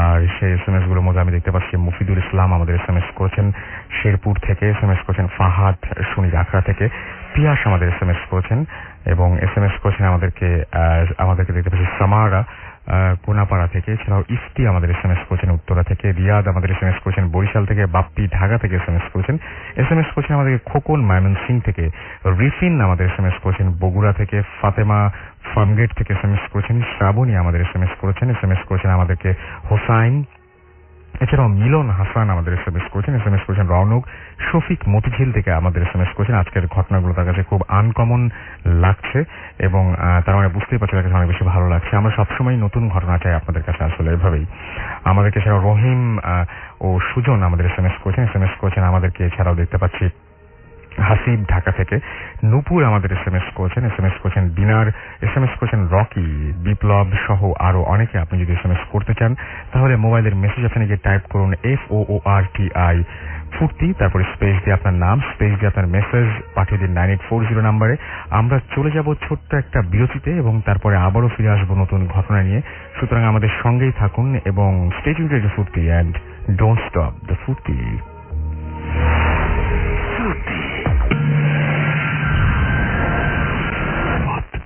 FM haunted by Airtel.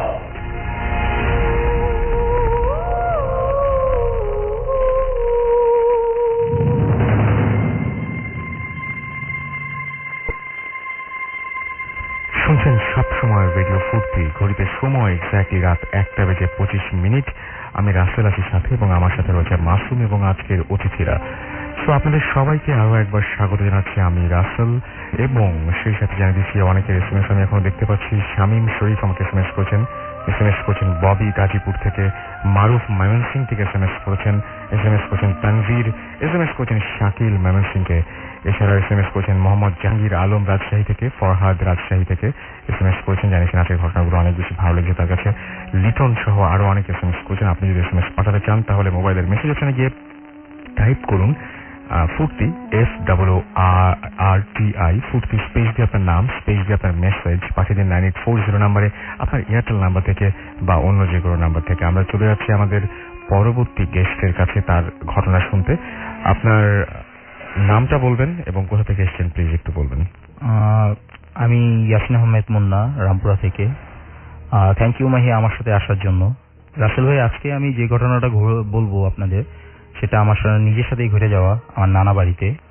তা আমার নানা বাড়ির যে বাড়িটাতে আমরা থাকতাম আগে, নানা বাড়ি, তো ওই ঘরটা ছিল 3 ভাগে ভাগ করা। প্রথমটা হচ্ছে গেস্ট রুম, তারপর হচ্ছে নিজেদের থাকার জন্য, এবং লাস্টে হচ্ছে ডাইনিং রুম, আরো অনেক কিছু অন্যান্য কিছু রাখার জন্য ওইটা। তো আমি থাকতাম আমার গেস্ট রুমেই। তো শীতের দিন ঘটনাটা ঘটছে। আমি যেই খাটটাতে থাকতাম, বেসিক্যালি যেটাতে আমি ঘুমাইতাম, ওইটার সাথে 2টা জানলা ছিল। তো আমি কখনো ওগুলো সিটকিনি লাগাতাম না, তো জাস্ট এমনিতেই ভিজিয়ে রাখতাম। তো এক রাতে কি হয়েছে, আরেকটু বলে নিই রাসেল ভাই, আমি কখনো চিত হয়ে ঘুমাই না, সবসময় আমি উপর হয়ে ঘুমাই। কিন্তু ওদিন কি কারণে যেন আমি চিত হয়ে ঘুমাইছি। তো মাঝরাতের দিকে হঠাৎ করে আমার ঘুম ভেঙে যায়, যে এইভাবে যে ঠাস করে আমার চোখটা খুলে যায়। আমি দেখি যে আমার চোখের উপরে একটা লাশ ঝুলতেছে। বেসিক্যালি এটা টিনের ঘর ছিল, আর টিনের ঘরে যে কাঠ দিয়ে টিনটাকে সাপোর্ট দেওয়া হয়, ওই কাঠের সাথে দড়িতে একটা লাশ ঝুলতেছে। তো 10 থেকে 20 সেকেন্ডের মতো আমি আমার শারীরিক কন্ট্রোলটা হারায় ফেলাই। এর মধ্যে হঠাৎ করে আমাদের উঠানটা ছিল গোল, চারপাশে অন্যান্য মামাদের ঘর ছিল।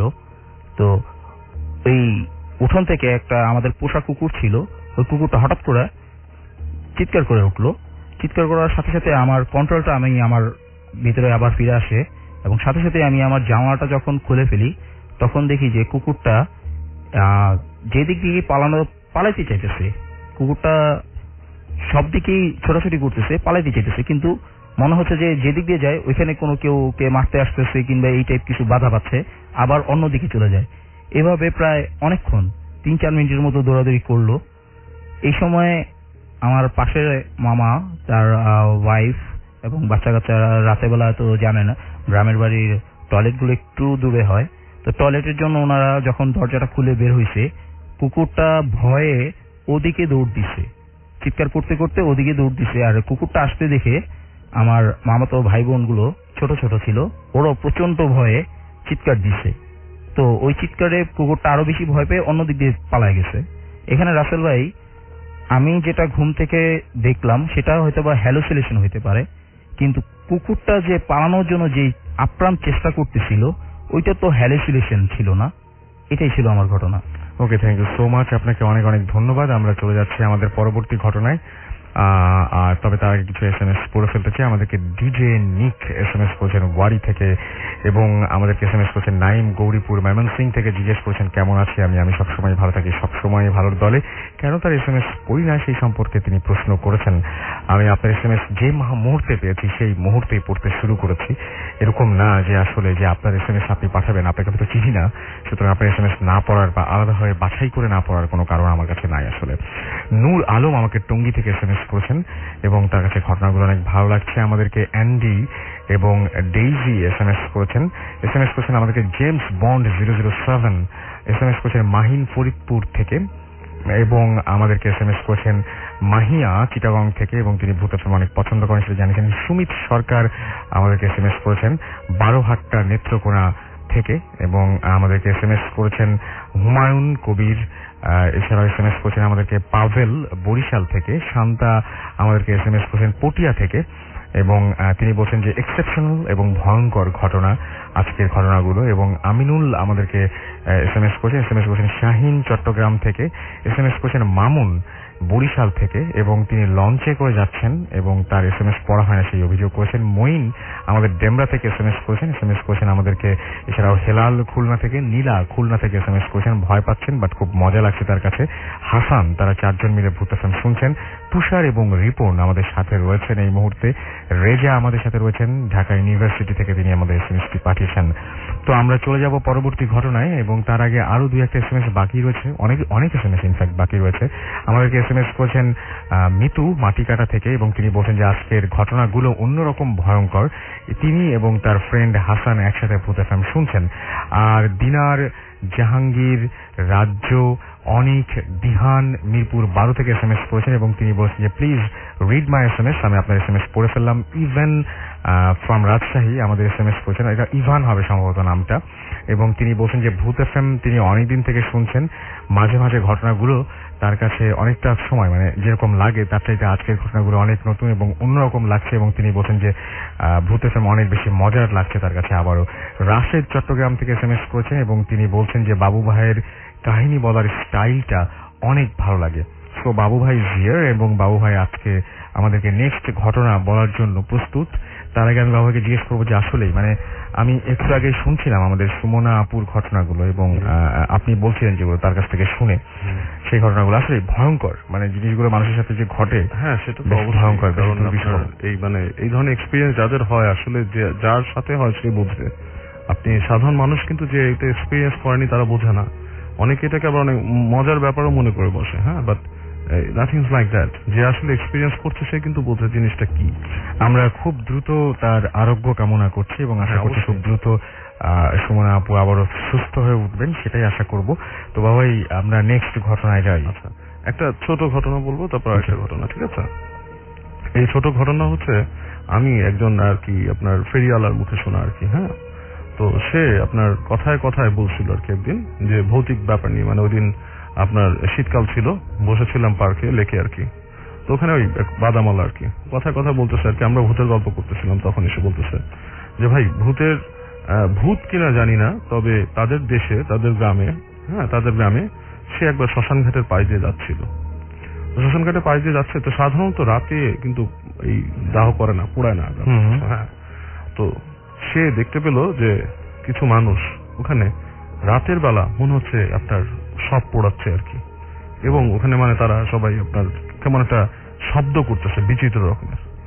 তো এটা দেখে সে খুবই মানে আপনার মানে ভয় পেয়ে যায়। জিনিসটা মানে ভৌতিক টাইপের ছিল, স্বাভাবিক কোনো দৃশ্য না। হ্যাঁ, এবং এক পর্যায়ে নাকি সে দেখলো যে ওই মানে আপনার ওখানে যে পোড়ানো হচ্ছে সেই শবটা ওই ইসের থেকে উঠে আসে, আপনার ওইটা কি বলে যে তার যে খাটিয়া টাইপের যেটা থাকে, যেটা উপর পোড়ায়, কাঠের মঞ্চ, হ্যাঁ চিতা, চিতা থেকে জিনিস ইটার লাশটা উঠে এসে এবং সবার সাথে হেঁটে হেঁটে চলে যায়।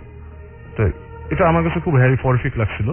কথাটা কতটুকু মানে মানে ভয় কার মনে জায়গা আমি জানি না, আমার কাছে খুব ভয় লাগছিল। আচ্ছা, ব্যাপারটা আচ্ছা। এখনকার যেটা এটা হচ্ছে আমার এক স্টুডেন্টের বলা। তো ওর বাবা আপনার পোস্টিং পেয়ে ঢাকার বাইরে একটা জায়গায় যায়, সেটা হচ্ছে আপনার চিটাগং রিজনের কোন একটা জায়গায়। তো ওখানে যাওয়ার পর যেহেতু মানে সরকারি জিনিসের জন্য আমি স্পেসিফাই করলাম না জায়গাটার নাম, তো ওখানে ওদেরকে সরকারি ভাবে একটা কোয়ার্টার দেওয়া হয় থাকার জন্য। আচ্ছা, তো ওখানে যখন ওরা যায় ওই বাসাটা উঠে, তো ওঠার পরে দেখছিল যে বাসার যে আপনি কাঁচ জানলার সাথে যে কাঁচের ইগুলো থাকে সেখানে কাঁচ লাগানো না, কাঁচের বদলে আপনার যে টিন আছে না, মোটা টিন দিয়ে ঝাড়াই করে লাগানো জায়গাটা। সেটা স্বাভাবিক হতে পারে, অনেক সময় হয়তো কাঁচ ভেঙে যায়, ভয় কেউ করেনি। তো ওরা ওখানে ওঠার পর ওই বাসায় থাকা শুরু করে। প্রথম কয়েকদিন বেশ সাধারণভাবেই দিন কাটে ওখানে। তো একদিন ও যেটা ফিল করে যে ওই যে রুমের মধ্যে থাকতেছে, ওই রুমের আপনার রাতের বেলা মনে হচ্ছে যে আপনার এই অন্ধকারটা মানে রুমের যে আলোটা সেটাকে কমিয়ে দিচ্ছে, মানে ডিম লাইট যেমন আপনার আস্তে আস্তে কমে যায় না, সেটা আস্তে আস্তে ডিম লাইট বলতে কি অনেক সময় লাইটের মধ্যে দেখবেন রেগুলেটরটাকে কমানো যায়, তো সেরকম মনে হচ্ছে রুমের আলোটা আরো নিকষ হয়ে যাচ্ছে। আচ্ছা, এরকম হচ্ছে। তো ও ফিল করে যে হয়তো এখানে আসে অন্ধকার, হয়তো আকাশের মেঘে ঢাকা পড়ছে, সামথিং লাইক দ্যাট। তো এমন সময় সে শোনে যে তার রুমের জানালাটা সেটা বাইরের দিক দিয়ে কেউ টোকা দিচ্ছে, সিনের মধ্যে টক টক টক টক করে টোকা দিচ্ছে। তো ও জিজ্ঞেস করে কে জিজ্ঞেস করে, কোনো উত্তর নাই, রেসপন্স নাই, নো রেসপন্স। তো রেসপন্স না পাওয়ার পর সে কিছুটা ভয় পায়, বাট সে স্বাভাবিকভাবে এটা নেয় হয়তো কেউ আসছে, চোর বা সামথিং কিছু একটা টোকা দিচ্ছে, তো গায়ে মাখে না। তো তার কয়েকদিন পর ও বাসাটা ছিল আপনার দোতলা বাসায় ওখানে দুটো চারটা আর কি ফ্ল্যাটের মতো আসে আর কি। তো ওটার উপর তলায় সে উঠে ছাদে উঠে ছাদের লাগোয়া একটা আপনার বড় গাছ আছে। তো একদিন ও রাতের বেলা রাত মানে সন্ধ্যার সময় ছাদে উঠে। আচ্ছা, তো ছাদে ওঠার পর দেখে যে ওই গাছটার মধ্যে বাতাস নেই কোথাও, কিন্তু বেশ আলোড়ন হচ্ছে এক জায়গায়, মানে বেশ আপনার মানে মনে হচ্ছে যে কেউ জানি ধরে ঝাঁকাচ্ছে কিছু একটা। আচ্ছা, ওই গাছের ওখানে। তো এটা দেখে ও একটু মনে করে যে কি ব্যাপার, কি কাক টাক বা কোনো কিছু রাতের বেলা অনেক সময় দেখা যাচ্ছে পাখিরা নিশাচর পাখি অনেক সময় উড়ে যায়, বাট সেরকম না, মনে হচ্ছে বেশ জোরেই ঝাঁকাচ্ছে। আচ্ছা, তো ওই আমার স্টুডেন্টটা ও খুব একটু সাহসী ছিল, হ্যাঁ, তো সে ওই কাছে যায়, কাছাকাছি যে কিছুই দেখতে পাচ্ছে না গাছের মধ্যে, তখন আলো কিন্তু আছে, সন্ধ্যার কিছু আলো আছে ওখানে, তো কিছুই দেখতে পাচ্ছে না। তো ফাইনালি ও যেটা করে ছাদের থেকে একটা টুকরা ইট নেয় ছোট, নিয়ে গাছের দিক ছুড়ে মারে। আচ্ছা, ইটটা মারার সাথে সাথে ওর দিকে কুচি অনেক ইট ছুটে আসে, মনে হয় যে মানে কেউ মুঠো ইট ওর গায়ে মারতেছে। হ্যাঁ, আচ্ছা, এরকম করে সে মানে সরে আসে সে ওখান থেকে, যে মানে তখন ওর জিনিসটা হরিফিক মনে হয় যে জিনিসটা something is like bad in here, এরকম কিছু মনে হয়। তো এরপর ওরা যখন বাসায় আছে, তো ওই বাসাতে মনে হতো যে কেউ হাঁটাহাঁটি করে, আপনার বিভিন্ন রুম থেকে এক রুম থেকে আরেক রুমে হেঁটে হেঁটে হেঁটে হেঁটে যায়, এরকম হয়। তো একদিন ও বাথরুমে যাচ্ছে রাতের বেলা, তো রাতের বেলা যাওয়ার সময় তো লাইট জ্বালায়, সুইচটা বাইরে জ্বালাই দিয়ে ভিতরে ঢুকছে। তো ঠিক ভিতরে ঢুকেও গেটটা আটকায়, সেই সময় ঠাস করে লাইট বন্ধ। আচ্ছা, মানে লাইট বন্ধ হয়ে গেছে। তো ফার্স্টে ভাবছে ইলেকট্রিসিটি মনে হয় চলে গেছে। তো তারপর গেটের ফাঁক দিয়ে দেখতেছে না, বাইরে রুমের আলো আছে। আচ্ছা, তো ও আবার বাইরে আসে, এসে সে আবার আপনার লাইটটা চালায় আবার ঢোকার পরে বের হয়ে আসে। তো ওই দিন আর তেমন কিছু হয়নি। তো পরবর্তীতে এই জিনিসটা নাকি ফ্রিকোয়েন্টলি ওর সাথে হওয়া শুরু করে। বাথরুমে গেলে লাইটটা বন্ধ হয়ে যায়, কেউ একজন বন্ধ করে দেয় লাইটটা। তো ও ফার্স্টে মনে করছে ওর ছোট ভাই হয়তো এই কাজটা করে। তো ও খেয়াল করছে পরে যে না, ও ছোট ভাইটা করার কথা না, কারণ ও গেটটা আটকানো, রুমের যে দরজাটা সেটা আটকানো, তালা মারা। তো যেটা দেখে ওর সবচেয়ে বেশি ফ্রিকড আউট হয়, একদিন ও দেখে যে আপনার রাত্রেবেলা যে ওর যে ড্রেসিং টেবিলটা ছিল, একটা ড্রেসিং টেবিল ছিল রুমে, তো ড্রেসিং টেবিলে যে আয়নাটার মধ্যে বেশ বড় একটা হাতের ছাপ। আচ্ছা, মানে হাতের ছাপটা আপনার মানে কি, মানে সাধারণ মানুষের যে হাতে যে তালু হয়, একটা সাধারণ খুব লম্বা মানুষের হাতের তালুও যে সাইজ হয় তার থেকে প্রায় 1.5 গুণ বড়। আচ্ছা, একটা হাতের ছাপ ওই জানালার উপরে। আচ্ছা, তো এইটা দেখে ও খুবই ফ্রিকড আউট হয় যে কি ব্যাপার, এটা কিভাবে হয়, এটা কি কেউ মানে প্ল্যান করে ভয় দেখানোর জন্য করতেছে বা কিছু, কিন্তু ওইটার সাথে কিছুই মেলে না রাসেল ভাই, যে হাতের ছাপের সাথে মানে কিছু রিজেম্বল করে না, মানে এটা সম্ভব না এটা করা। আচ্ছা, তো এরকম আপনার এই সিমটম ছোটখাটো ওখানে হতে থাকে। তো ফাইনালি ওর আব্বাকে একদিন ধাক্কা দিয়ে কি জানি ফেলে দেয় আপনার ইসের থেকে, সিঁড়ি থেকে। আচ্ছা, এবং হি ফেল্ট যে আসলেই মানে তাকে কেউ ধাক্কা দিছে, এবং উনি ওখান থেকে পড়ে যাওয়ার পরে ওনারা মানে জিনিসটা নিয়ে মানে বেশ চিন্তিত হয় যে ব্যাপারটা কি, এখানে কি। তো ওই বাসার আশেপাশে যারা আছে ওরা কথা বলে যে আপনারা যে তোমরা যে বাসাটা উঠছো, ওর পরিচিত ছেলেপেলেরা এলাকার বলে যে এই বাসাটাতে একটা ফ্যামিলি ছিল, হ্যাঁ, এবং এই ফ্যামিলির মধ্যে অনেক রকম মানে গন্ডগোল হতো, ঝগড়াঝাটি হতো, এবং এই ফ্যামিলির যে বড় ছেলে ছিল সে গলায় দড়ি নিয়ে আত্মহত্যা করে। এবং এই আত্মহত্যার সময় যেটা হয় যে আপনার ওই রুম মানে ভেতর থেকে নাকি বন্ধ, মানে সরি কি বলে আপনার এই যে আত্মহত্যা যে করছে সে, তো বাইরের থেকে ওই রুমটা তালা মারা ছিল এবং আপনার ভেতর থেকেও ছিটকানি উঠানো ছিল। মানে জিনিসটা খুবই অ্যাবনর্মাল টাইপের একটা কেস, যে কেউ যে নিজের থেকে আত্মহত্যা করলে যেরকম হয় সেরকমও না, বাইরের থেকেও তালা মারা, ভেতরেও করে, এবং রুমটার মধ্যে তাদের এরকম কোনো শত্রু ছিল না বাইরের মানুষ ফোন করে চলে যাবে, রাইট, হ্যাঁ, এরকম কিছু না। এবং খুবই ভদ্র টাইপের ছেলে ছিল যে এই কাজটা, যে আত্মহত্যা করছে সে। এবং ওই সময় থেকেই নাকি বাসাটা বেশ হন্টেড টাইপের। এখন যারা ধরেন অনেকে আত্মা বিশ্বাস করে তারা হয়তো মনে করবেন যে অতিরিক্ত আত্মা এরকম কিছু থাকতে পারে, আই ডোন্ট নো, বাট এরকমই। এবং ওখানে ওই বাসাতে কান্না শোনা যেত রাতের বেলা, মনে হতো সিঁড়ি ঘরে বসে বসে কেউ কাঁদতেছে। আচ্ছা, ঠিক মানে যে আপনার গেটের কাছে কেউ কাঁদতেছে এরকম মনে হতো, কিন্তু আসলে কেউই ওখানে না। আচ্ছা, এমনিতে আপনি আয়নার, আমি খুব মানে অবাক হয়ে গেলাম শুনে যে আয়নার যে একটা ছাপ, হাতের ছাপ, এটা তো ঘরের আয়নাতে নিশ্চয়ই? হ্যাঁ, ঘরের ড্রেসিং টেবিল, একদম ড্রেসিং টেবিলের আয়নাতে। সত্যি মানে আমার শুনে আমারই কেমন যেন অস্বস্তি লাগছিল বেশ। মানে আমি ভাবছিলামই যে মানে সত্যি আমি যদি এরকম কোনো কিছু এক্সপিরিয়েন্স করতাম, যে হঠাৎ করে দেখলাম যে আমার ঘরের ড্রেসিং টেবিলের আয়না একটা বড় হাতের ছাপ এবং বেশ বড়।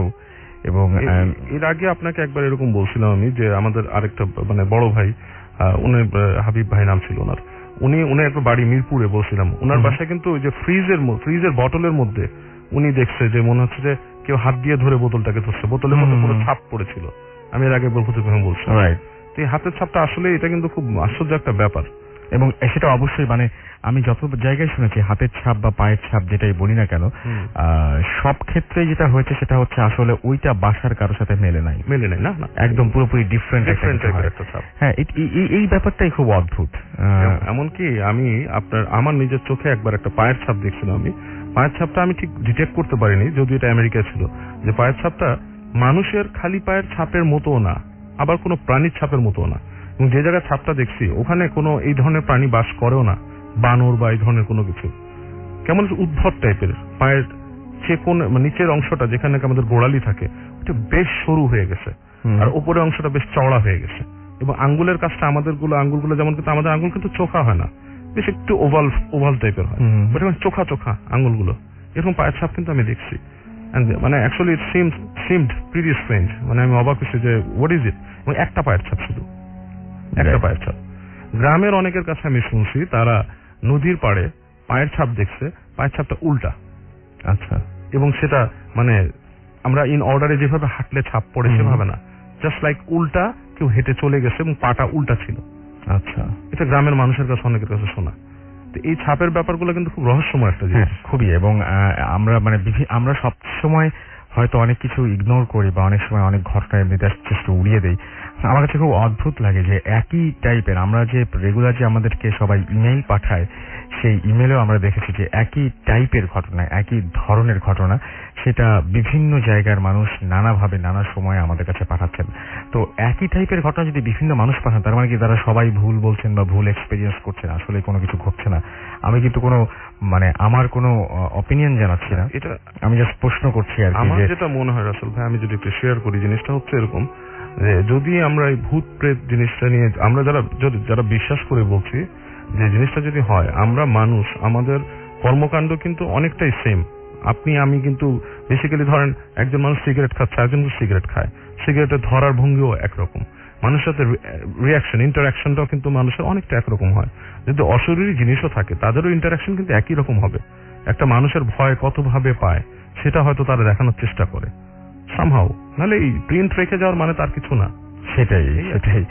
যাই হোক, আমরা চলে যাব আমাদের SMS এ, এবং SMS করেছেন আমাদেরকে দেখতে পাচ্ছি খায়রুল, এছাড়া আমাদেরকে SMS করেছেন হোসাইনুল রামপুরা থেকে, তুহিন আমাদেরকে SMS করেছেন বরিশাল থেকে, এছাড়া আমাদেরকে নিশু ফরিদাবাদ থেকে SMS করেছেন, সোহাগ ধানমন্ডি থেকে SMS করেছেন, মোহাম্মদ বারিক আমাদের SMS করেছেন বাগমারা রাজশাহী থেকে, আসাদ আলম আমাদের মোহাম্মদপুর উত্তরা থেকে SMS, মোহাম্মদপুর উত্তরা আমি ঠিক বুঝলাম না আর কি।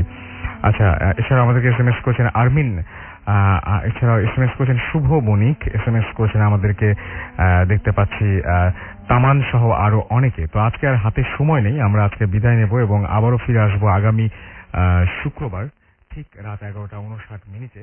সেই পর্যন্ত আমাদের বিদায় নিতে হবে, এবং আপনারা ইন দ্য মিন টাইম আমাদেরকে SMS করুন, আমাদেরকে আপনাদের ঘটনাগুলো, সেরা ঘটনাগুলো লিখে পাঠান bhootfm@radiofurti.fm, which is BHOOTFM@radioforti.fm, এই অ্যাড্রেসে। এবং আজকের ঘটনাগুলো অনেকেই প্রশংসা করেছেন, অনেকেই বলছেন ভালো হয়েছে, আমাদেরকে দেখতে পাচ্ছি যে অনেকেই বলছেন ভালো হয়েছে। শুধুমাত্র একজন দেখলাম যে ওয়ালি, তিনি বলেছেন যে আজকের কাহিনীগুলো তার কাছে অতটা বেশি ভালো লাগেনি, কিন্তু আমার কাছে পার্সোনালি যদি আমাকে জিজ্ঞেস করেন, আমার কাহিনীগুলো আজকে অনেক বেশি ভালো লেগেছে। অ্যান্ড যারা আমাকে আসছিলেন তাদেরকে আরো একবার ধন্যবাদ জানাচ্ছি। আপনাদেরকে আসলে ধন্যবাদ জানানোর কোনো ভাষাও আমার কাছে জানা নেই। সো আগামী শুক্রবারে আবারও কথা হবে, সেই পর্যন্ত সবাই ভালো থাকবেন, সুস্থ থাকবেন, সুন্দর থাকবেন, মোস্ট ইম্পর্টেন্টলি ফুর্তি থাকবেন। আজকের মতো এখানে শেষ করছি, টাটা।